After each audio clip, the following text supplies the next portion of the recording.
let's have a conversation about general loneliness and executive leadership, according to a landmark Harvard Review study. It found that more than 61% of CEOs and senior executive leaders feel isolated in their roles and in their family life, while nearly 50% say they feel a sense of loneliness due to the amount of demands on their time and attention. If you're a father, high-level executive, entrepreneur, or simply someone just seeking deeper connection with your home life and family values, while also balancing your professional responsibilities, this conversation is tailored for you. For my friend, Dr. Larry Freeney, he's a licensed counselor, educator, LPC-Supervisor, and the creator of the Fully Alive Personal Mastery System. He's delivered thousands of clinical sessions. He's earned 4 black belts. He was also selected as one of 300 out of over 8,800 applicants for the Spartan Project 300, and he's currently raising 5 kids under the age of 6. His work focuses on helping high-performing individuals who appear successful externally but are yearning for something more meaningful inside and internally feel disconnected and overwhelmed or stuck, guiding them to alignment from the person they currently are to the person they want to become. As the Director of Education and Assessment at Rejoice Counseling Apostolate, Dr. Freeney views his work through the intersection of helping to bridge traditional counseling with Catholic faith tradition. His organization works with individuals, couples, and families who are dealing with and navigating depression, anxiety, addiction, trauma, grief, parenting challenges, and marital healing and personal growth.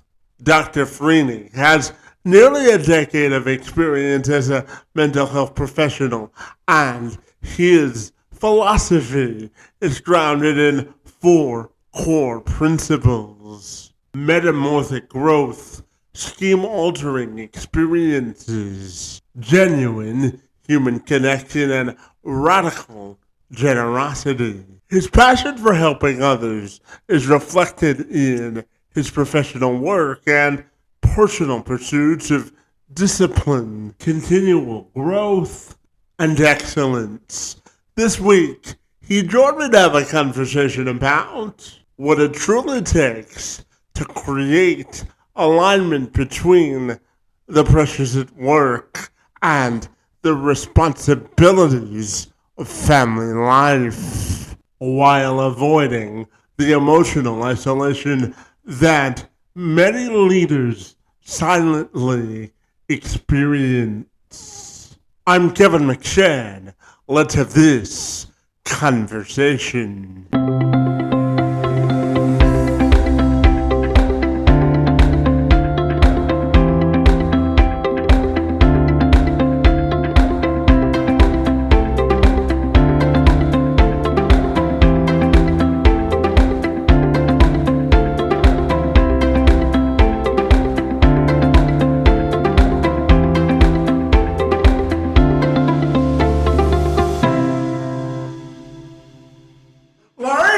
I'll take a moment to welcome you to the program on this Friday, and I'm excited to talk to you about the hidden cost of success in an executive life. It's great to see you and happy Friday to you, my friend. And happy Friday to you, my friend.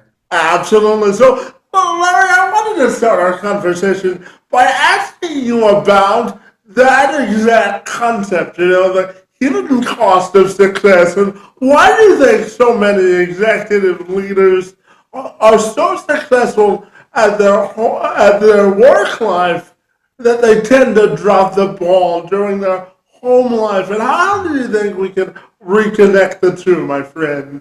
Oh, definitely. So I think the main point is that society's kind of understanding of success is flawed. So we see success as the outward sign. So if you looked out in the parking lot right now, you would not see a Bentley, you would not see a Lamborghini or a Ferrari. But when you see individuals driving that, automatically we associate it with success, right? That's why, you know, what the biggest music genre in the world right now? It's rap. Rap music is the biggest music genre in the world. Why? Because rap music glorifies what? That life, the money, the women, right? The sense of belonging. And I think deep down, that's what each of us really wants. At the end of the day, we want to belong. We want to be loved for who we are.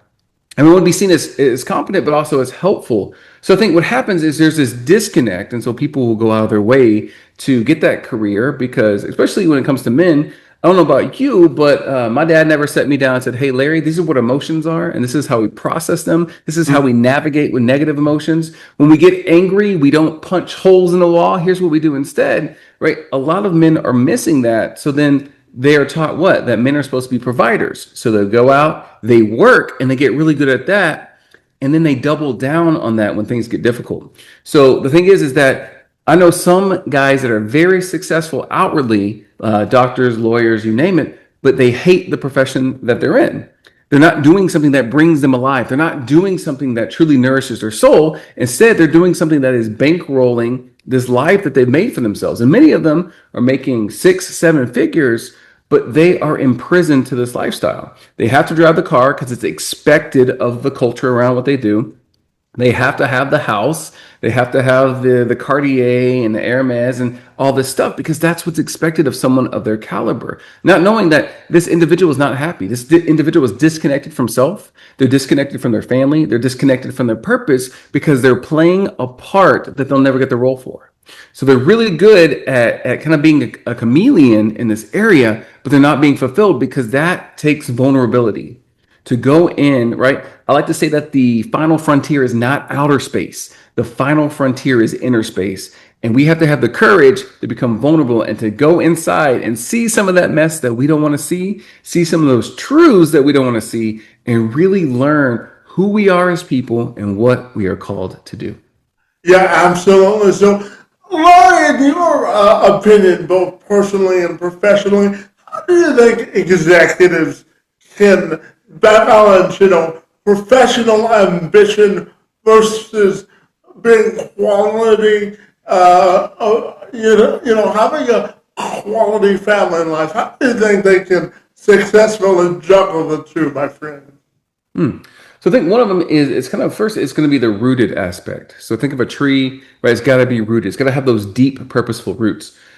So here, one of the things is what I walk some of my clients through is what I call, your soul print. And so it's this distillation process of your unique experiences of life, which really help to hone in what I call your core four values, or which then called your soul print. So your soul print is like your fingerprint. It's a unique expression. It's that indelible mark that you leave on people. And your core four values are kind of like the seeds are already there, and your life's experiences water it. So many people are living on borrowed values. They don't have their own values. They have values that they like because their favorite doctor, their parents, the rapper that they listen to, or the musician, or even because Apple, considered one of, if not the most successful current company in the world, right? These are some of their values. So we want some of their success, so we adopt them. So we imitate rather than radiating our own, or as I like to call, illuminating our own uniqueness. So to answer your question, one is to get in touch with who they are and figure out what those core four values are. Figure out what that soul print is. And then the second, once you do that work, is what I call the helix. I used to call it your North Star, something that's outside of you. But instead, I likened it to self-differentiation.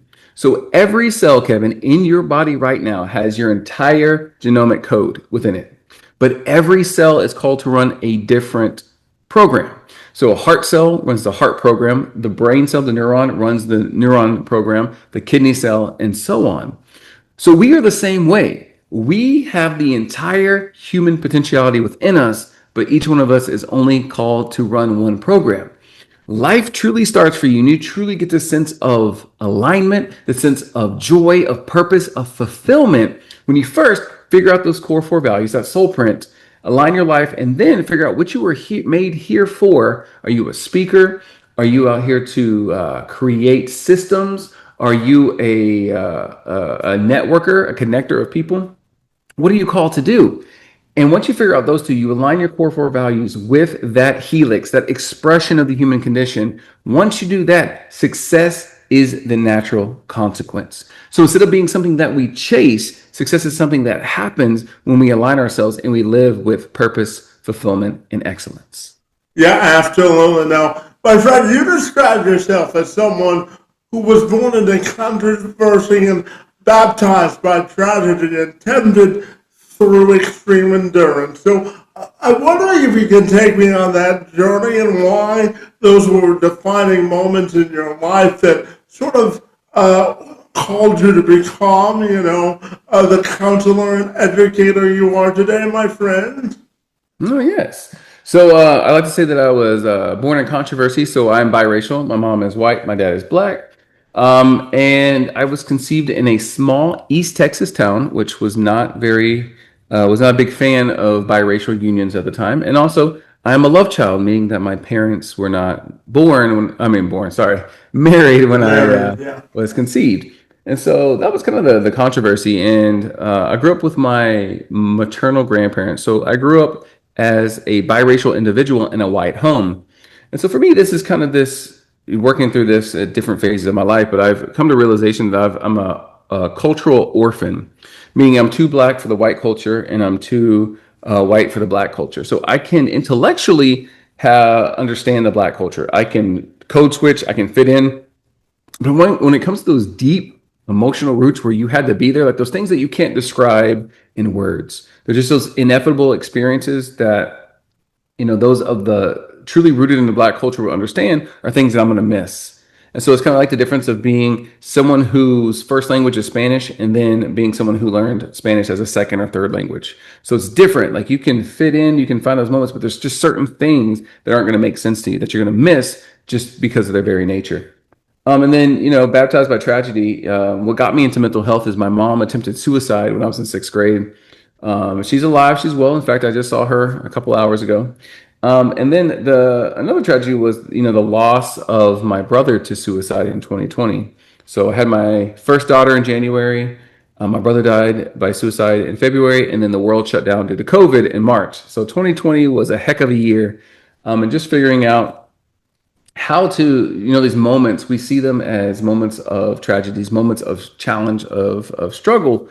But these are some of the most powerful years that we have because these years are what, the quote, no pressure, no diamonds, right? So this is the pressure of life and allows us to either break with that pressure or to grow and to endure more than we thought we could.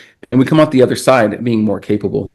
And the extreme endurance is something that I've done for my own mental health, but something that allows me to challenge myself that the average person, is not going to do. As I told you earlier before we started recording, is that I never want to be average in anything that I do. I always want to put, excellence. That's a core pillar of what I do. I want to have that fulfillment, that excellence, that purpose. And so for me, looking at it, extreme endurance is something that most people aren't going to do, but it pushes you beyond your perceived limits. So in 2025, in January, I attempted what's known as the Spartan Winter Death Race, which is one of the most intense endurance races in the world. And basically, I'm from flat Texas, not the mounty side of Texas, the flat, and the one where it doesn't really get cold. Like right now, it's already 90 degrees outside. It's humid, so you got to take like 3 showers a day. But for me, I didn't know anything about the cold, and I didn't know anything about elevation really.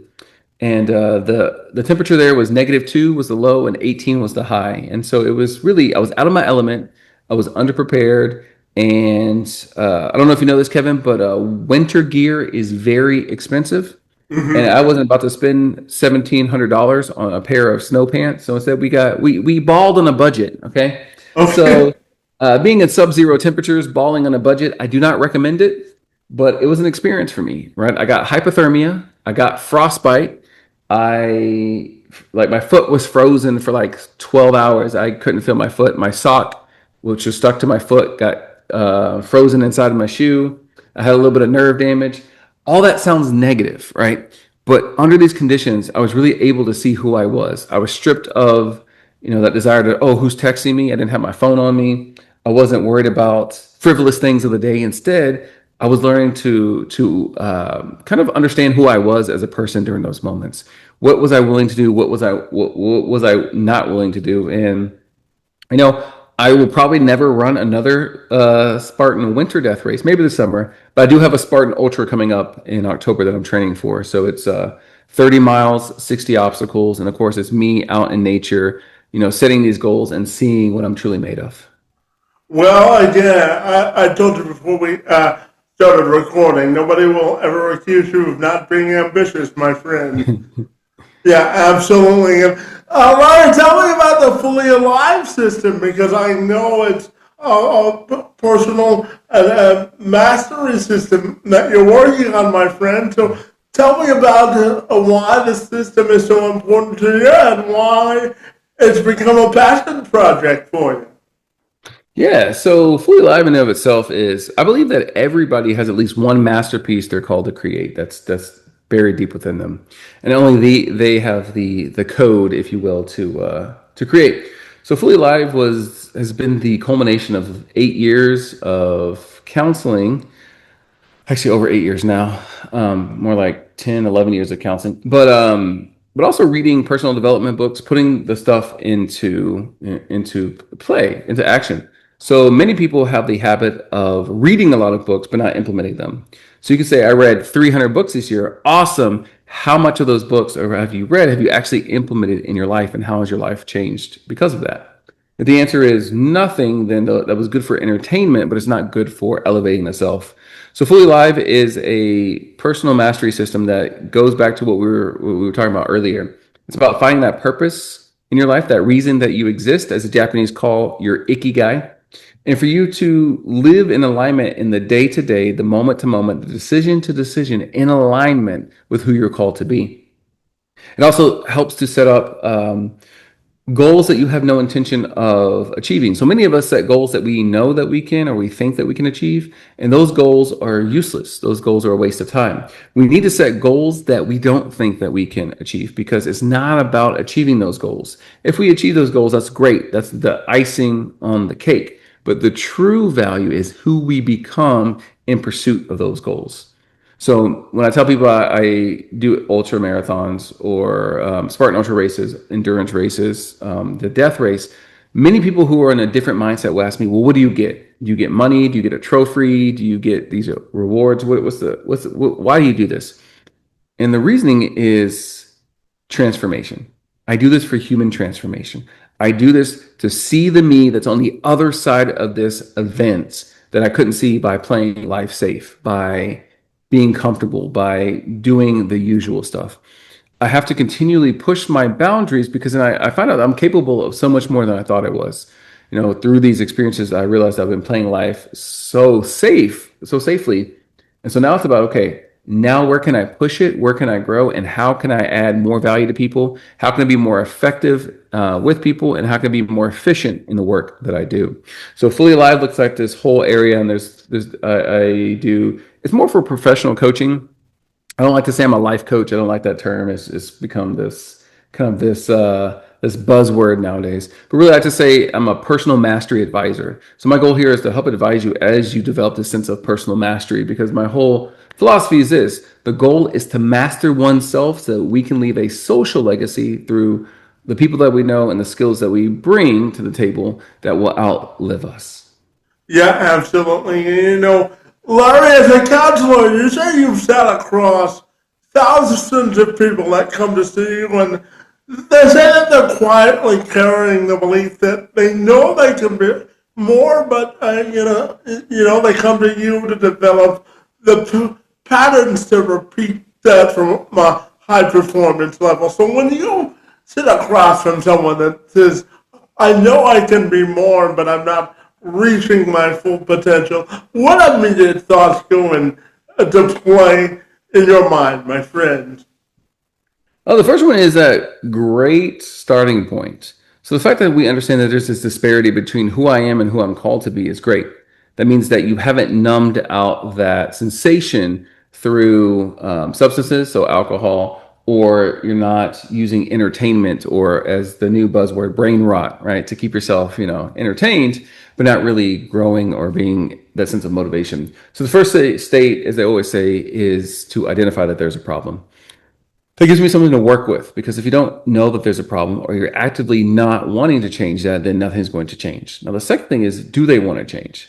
At this point, it doesn't matter if they believe they can change or not. That's irrelevant. But do they want to change? Is there this desire to be a different version of themselves?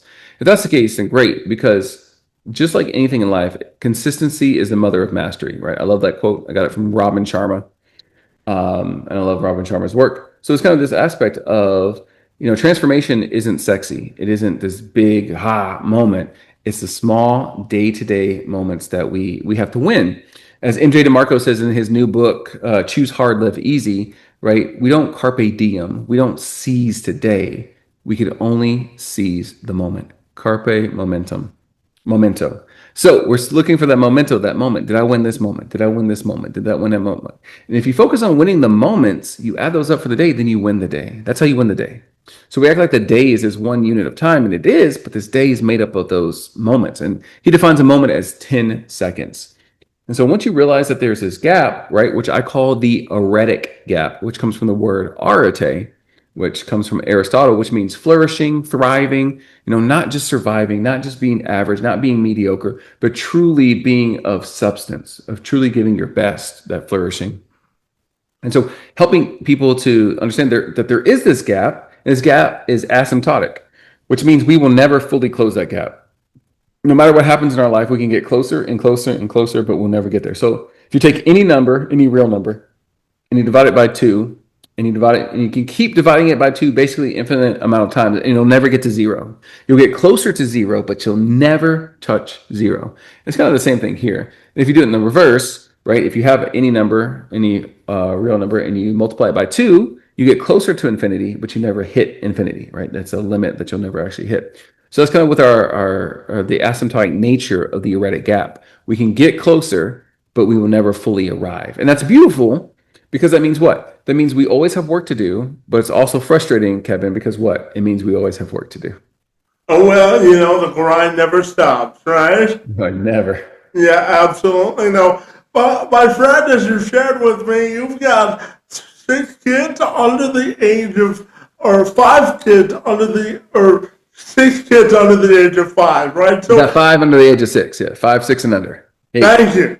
And I'm curious to ask you about family values and how discipline, fatherhood, endurance, and your own sort of belief on how life is supposed to be lived affects or has helped shape your philosophy on leadership, my friend. So tell me more.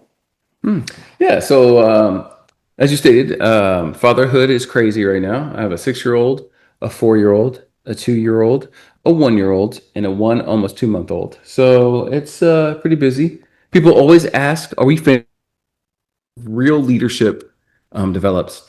So one thing that you hear about is, as people, we need play in our lives. So what is a better excuse to have play than, having all these kids? You always get to play, and play is a time for us to recuperate. It's a time for us to connect. It's a time for us to develop. I have 4 girls and 1 boy. So my son, who's a little over a year now, it's great because I get to throw him around. That's how he plays, right? He likes to be rough. He likes to push. He likes to do these things, but he's having a big old time. So I finally have my wrestler. I pick him up and I throw him down, do all the signature moves. But through that, that's how we bond and how we grow. And so really I have to learn that, life is going to be inconvenient at times, and we have to learn how to reframe that. So you have your kids who wake you up in the middle of the night and you really want to be sleeping. Like, I love my sleep. But ever since having kids, I don't get to have that full night's sleep, right? I always say I don't remember what it's like to wake up well rested and be like, here's the day. It's more like, all right, let's get to the grind, right? More of a David Goggins kind of mindset. But looking at parenthood is a place where you have to reframe things, right? There are people who would kill to have a family, to have kids, right? They would do anything. And there's parents out there who have lost their children. And so for me, this is me and my wife are very blessed. And so I want to reframe that. Oh, I could be sleeping right now to look. I get to take this time out to comfort my child who comes to me when they are sick, who comes to me when they're scared, who comes to me when they don't know who to turn to. They know they can turn to me. So you have to reframe a lot of this because that little voice in your head will talk about the inconveniences or the things that aren't going well. But everything, like every challenge, is a blessing in disguise. It allows you to know what you need to work on. And many of us don't want to face that truth because it's vulnerable, it's scary, and we have this belief about ourselves, and we don't want to kind of highlight our weaknesses. But our weaknesses, once again, are what make us human. So I'd say that I would not be the leader or even the professional I am today without, my kids. Yeah, absolutely. And Larry, I want to talk to you about emotional vulnerability and how emotional vulnerability can act as a strength. Because I know that much of your work rather focuses on helping people and individuals who look successful on the outside but are searching for some internal strength. So I'm wondering if you can tell me about how we get people from misalignment to alignment and how, emotional vulnerability can actually be a competitive advantage, especially for high level executives and men, especially. What are your thoughts there, my friend? Mhm. So, emotional vulnerability. So, first, we need emotional literacy. We need the emotional vocabulary. So, language gives us the ability to see, but also to conceptualize, process, understand, and to create meaning. Without the vocabulary to do such thing, many things get missed. So, vocabulary is a way. I think Brene Brown talks about it best in her book Atlas of the Heart, where that language gives us the ability to see worlds that aren't physically there, but are there in even more of a real way than our physical world. So her research has found that there are 87 different emotions in the human experience. And most people can name the big three: mad, sad, and glad. And so the mad, sad, glad triad. But there's so much more. There's such a richer spectrum and complexity to the human condition that we miss out on when we don't have the language to talk about it. For example, many people confuse envy and jealousy. They use them interchangeably, but they're very different emotions. They're very different experiences. Envy is wanting what another person has, but jealousy is the fear of losing what you have to another person, typically a relationship. So envy is wanting what you don't have. Jealousy is being afraid to lose what you have. Same thing with guilt and shame. So people use guilt and shame interchangeably, but they're very different as well. Guilt says, I'm a good person, I just did a bad thing. Shame says, I'm fundamentally a bad person. Now, it's important to know these things because think of it like in the book I'm writing, The Code of the Unreasonable Life, I have this concept called the prism. And when you look around, the light that you see is white light. So we don't really get to see the different colors. We just see, white light. But if we have a spectrum, if we have the prism, we can break the light down into its visible spectrum. So we can see the different colors, right? We can see the red, the orange, the yellow, the green, the blue, the indigo, the violet. We can see the full spectrum. That's kind of the same thing with our emotions. If we don't have the vocabulary to speak about, to conceptualize our emotions, then we just see overwhelm. Right? We experience overwhelm. We experience these different emotions, and they have different homes within our body. So we maybe have a tummy ache, we have tightness in our chest, we feel the pressure in our shoulders. We have these physical sensations that we can name, but we don't know the address or what these emotions are. And once we have the language, then when we have the language to describe them, our prefrontal cortex comes online and helps to unravel the mystery. Now, if you just have the experience without the words to describe it, your amygdala takes over, and your amygdala is your survival brain. It's about emotion. So when a tiger is coming after you, Kevin, you want to think about, do I need to go to the left? Do I need to go to the right? Do I need to go up this tree? No, you don't have time for that. You need to run on instinct. So the amygdala is more instinctual and cares about survival. The prefrontal cortex cares more about meaning making, connection, empathy, all these aspects that truly make us human. So by developing our emotional vocabulary, not only do we understand ourselves better and we become more embodied versus disembodied, but then we can have that connection with other people. Because I can't describe what's happening to me if I don't know what's happening to me and I don't have the words for it. But by understanding what's happening to me, then we can share in our shared humanity over, guilt, over shame, over happiness, sadness, you name it. Yeah, absolutely. And I know that you have a concept that you call, or an idea that you call the inner architecture. Now you just laid out some parts of it, but you also say for high achieving people that quietly feel stuck, it's important to investigate the inner architecture and the people they want to become. So I wanted to explore the whole concept of inner architecture and get your thoughts behind the concept. Mm-hmm. Yeah. So I like to tell people all the time that I'm a cognitive engineer and then an internal architect. So what I mean by this is if you are not happy with your life right now, or if you're very well pleased and fulfilled with your life right now, both of those conditions are based on your decisions. So in his book, let's see, which one is this? This is going to be The Wealthy Gardener. So he talks about that life happens in the parade of passing days. So one of the things that we can do, if we're not happy where we are in life right now, we can make different decisions. Now, there are things that keep us, it's kind of like the law of inertia. So an object in motion is going to stay in motion, or an object at rest is going to stay in rest unless acted upon by a force. So typically, we're going to keep doing what we're doing or not doing what we're not doing unless there's some force that forces us to do that. And so for me, it's kind of like first is identifying your level of fulfillment, your level of contribution, right? I like to call the big three is growth, connection, and contribution. And so in those moments, are you growing, mentally, emotionally, physically, spiritually? Are you contributing to others, and are you connecting with people on a deep level, that nourishing connection, not the social media connection? Um, and if you're happy where you're at, great, keep doing more of that, right? Consistency is the mother of mastery. But if you're not happy where you are in life, then we have to empower you, give you back your power, because most of us have given our power away.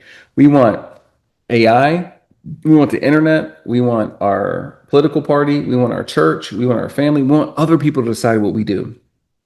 Then we get upset when we're not happy with our lives, right? But we're listening to these other sources, right? We're looking to imitate rather than radiating or illuminating from our own uniqueness. What we talked about earlier, your soul print, and of course, your helix.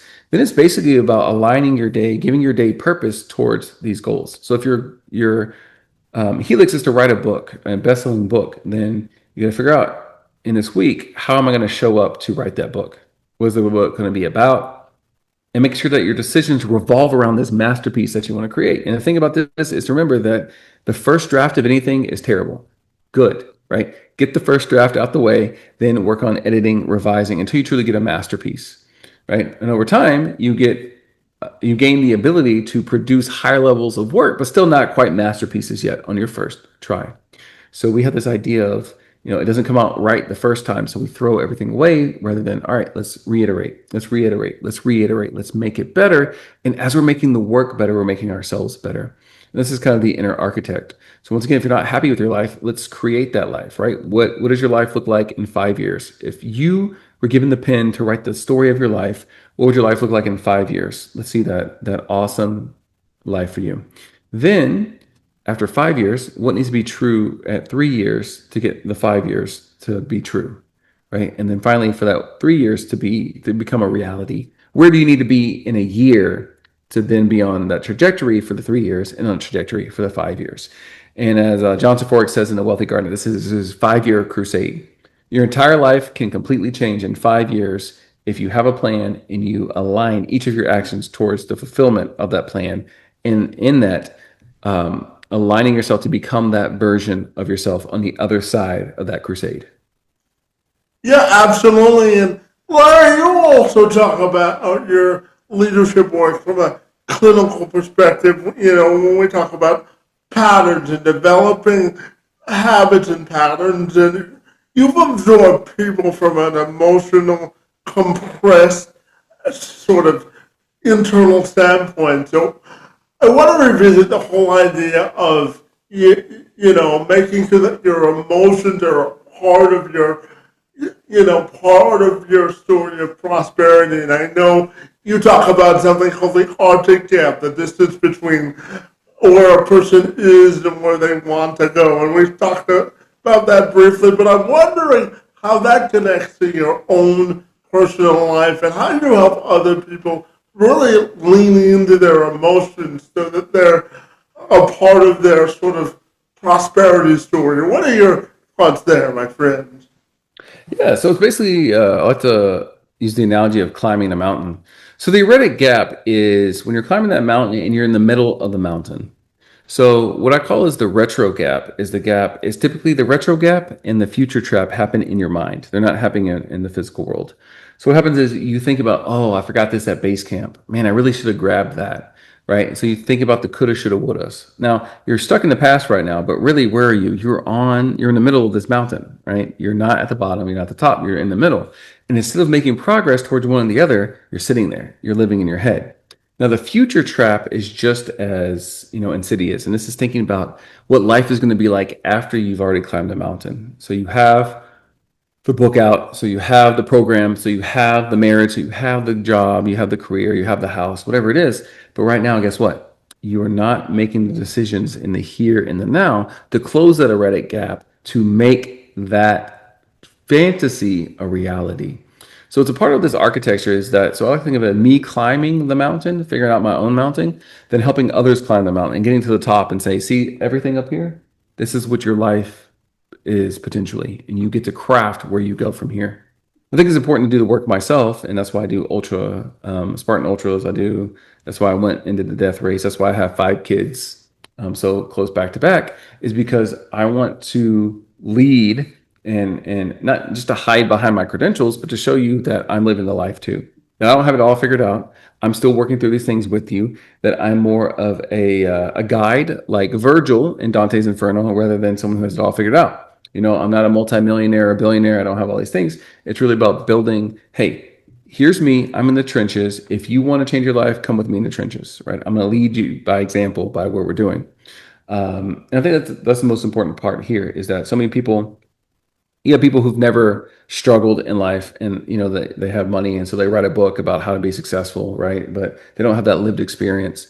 So for me, it's that lived experience, of, you know, um, enduring and learning to grow from the grief of the loss of my brother to the death race, the ultras, the other Spartan races that I've done. I have 4 black belts. I've done martial arts for a big chunk of my life, and there's always new things I'm learning and pushing myself through. And so, like I said, I don't have it all together. Parenthood right now, it's fun, but sometimes it kicks my butt. Right? Sometimes I remember a couple nights ago. So we have my 6-year-old came into our bed, and so I took her back. Then my 2-year-old came into our bed, and I took her back. And then my youngest woke up, so I fed her and then put her back. And then my 4-year-old came down and slept with us, and so then I put her back. So I was up the entire night, right? But it was giving me the sense of, I'm in the trenches. We don't have a maid. We don't have a driver. I am the maid and I am the driver, and I do the cooking sometimes. Mm-hmm. So it's really about that real experience of life. And that's what I want to connect with other people. So the people that I coach, they're not like, oh, you've already made it and you drive your Maserati. It's like, nope, I drive a Suburban because I have a bunch of kids and I'm going to work out today and I'm going to go run my 3 miles training for my ultra. And, I don't know what's going to happen in the rest of the day, but we see as we get there. So, I like to say I'm that warrior poet that I read the stuff, but I also live it out in my life as well. Yeah, and I'm curious, Larry, to get your thoughts on these findings from the American Psychological Association that says that roughly between 60 and 67% of C-suite executives and senior leaders report experiencing an identity covering or masking their authenticity as leaders in order to get, the productivity part of their day completed without addressing sort of their family values and family structure. And they always also say that it's important for leaders to identify their identity masking criteria in order to grow, my friend. And I'm wondering your thoughts on those findings and how we can help C-suite executives get away from identity masking and becoming more authentically human. What are your thoughts there, my friend? Yeah. So a couple things come to mind. One is the idea of a culture of excellence versus a culture of learning. So, culture of excellence. This was in Adam Grant's book, Think Again. I think it was either Think Again or Hidden Potential. But he basically talked about how at NASA they had a culture of excellence, where when people screwed up, no one would come forward and take responsibility for it, because why? They would be blamed for it. They would be punished, right? Because it was subpar, right? It wasn't excellent. So what happens was, this is where you'd have a lot of disasters. You'd have shuttles exploding. You'd have, you had an astronaut who was on a spacewalk and almost drowned in his suit because it was leaking fluid. So a lot of other things that were kind of the natural consequences of, hey, there's an issue, but I don't want to be the one to bring it up because I'll get blamed for it. So then I forget who it was, but the new NASA CEO at the time, she then took over, and then she shifted the culture of NASA to be a culture of learning rather than a culture of excellence. So what that meant is that whenever there's an issue, they'd bring it up and they'd fix it and figure out, how do we make sure this doesn't happen again. So it's more about the overall good rather than the individual glory, if you would. The second thing that comes to mind is, saw this concept called the Hydra of half living, which is kind of based on the Hydra that Hercules had to fight. So, like Hercules' Hydra, this Hydra has 7 heads, and one of the heads is important, is what I call the mask. And so the mask basically says everything is fine. The mask is, as we were talking about, that suite executive who's got the car, who's got the job, who's got the money, who's got everything. They look successful, they look happy on the outside, but on the inside, marriage is falling apart. These aspects with their kids, right? They don't understand their kids. Their kids just use them as a piggy bank kind of thing. And I think the first part of this is owning up to, is practicing being vulnerable, but you have to do it in such a way. They have to learn in an environment where it's okay to be vulnerable. So we talk about, like, in counseling. I think it was Carl Rogers who talked about 2 things need to happen in counseling. One, there needs to be this psychological vulnerability. And it needs to be the safe place that people can discuss and talk and actually be people.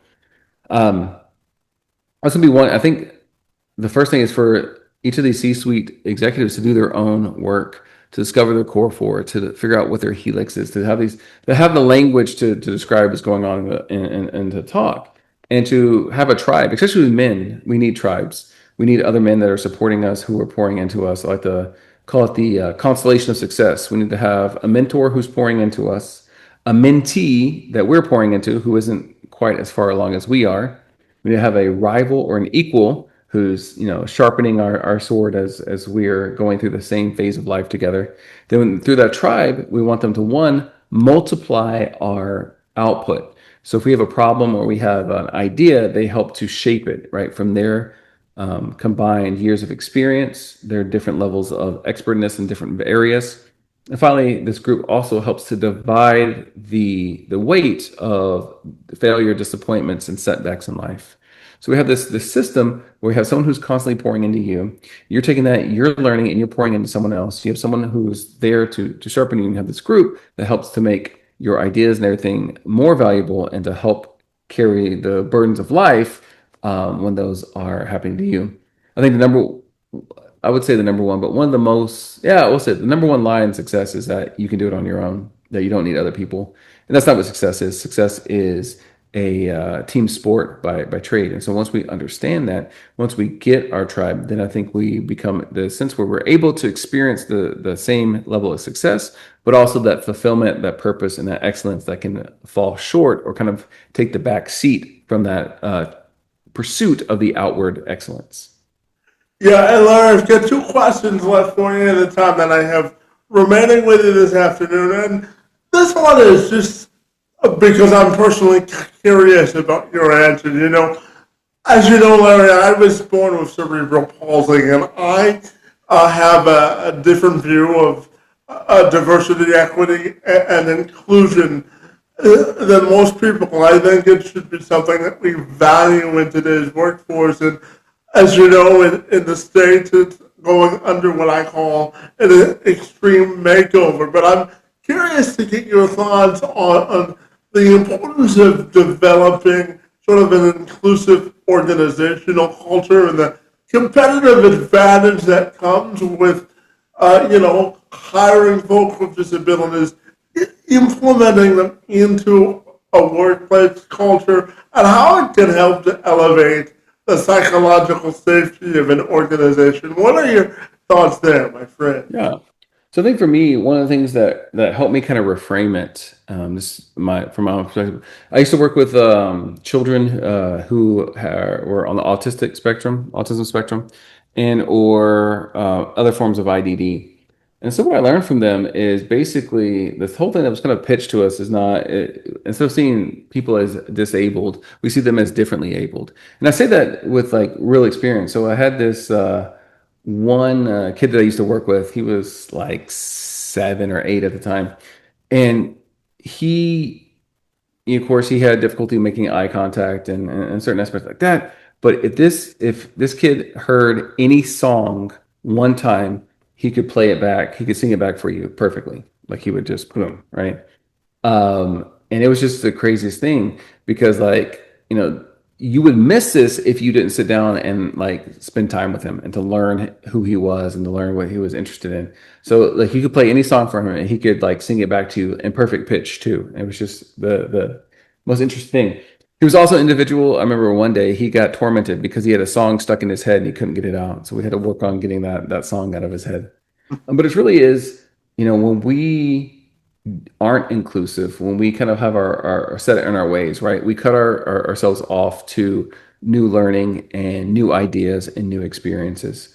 And I think that's just the idea is that, some individuals, when they're working with those who have disability or are differently abled, they don't have a lot of exposure to those individuals. So I remember me when I had my first exposure to an individual with autism, right? It kind of threw me off because I wasn't I didn't know what to expect. But after a while, once you start building that schema for it, right, that mental kind of box of the understanding of autism, you see that autism, it really is a spectrum. There's just different levels of it, and you become more. Right? It's not that we're afraid of the unfamiliar. We're afraid of the unknown. So I think by spending time with those who are differently able, those who are different than us, right? We not only learn more about other people and about different cultures and different ways of life, but we also learn more about ourselves. There's this idea of this oscillation between connection and not isolation, but solitude, right? They say that solitude is the richness of self and loneliness is the poverty of self. So we connect with others so we know more about ourselves, and we spend time in solitude so that we can better connect with others. So I think for us, it's just getting out there and having more exposure and seeking curiosity, being curious. So not having this idea already made up in our heads, like, Kevin, tell me about you. Tell me about your life. Right? Truly investing in others and allowing ourselves to learn, right? Every person that we meet has something to teach us. We just have to have the humility to learn. Yeah, absolutely. And, Larry, finally, I want to talk to you about the idea of personal and professional prosperity and what brings you the most prosperous happiness from a personal and professional standpoint, and how you want your own personal and professional legacy to be defined, my friend. What are your thoughts there? Yeah. So one of my things is at one point in my life, I thought about being a neurosurgeon, what a prestigious job. And just a lot of, I guess, high income areas. But for me, I always like those, there's something about them that appealed to me, but it's more about through the counseling route. And well, most people tell you as a counselor, you don't make that much money. Well, the thing is, you have to be able to leverage different skills. And I think for here, you also get creative. All right, so now I do a lot of keynote speeches, public speaking, that type of thing. I do psychological evaluations. So there's other things that you can do to expand it. I'm working on a book, I'm working on this. So for me, prosperity, there's two types. One is going to be the financial, and really it's not about finances, it's about the freedom that's built from it. So spending time with those that you love and doing things that you enjoy. So we're able to do that, at this level right now, as Ramit Sethi talks about in his book, I Will Teach You to Be Rich. is that, you want to save for your rich life later, but also have a part of your current budget for your rich life now. So don't just wait until enjoy life, and also don't just splurge right now and burn everything for the future. Have this idea where you enjoy life now, but also you're building for a better life. So for at home is with my kids, learning new things myself. I've been playing chess since I was in fourth grade. I have a goal one day to get titled, maybe not grandmaster, but at least a candidate master. Learn the piano because music is the expression of so much of the human condition. And I think on my professional side, I want to have a New York Times bestselling book.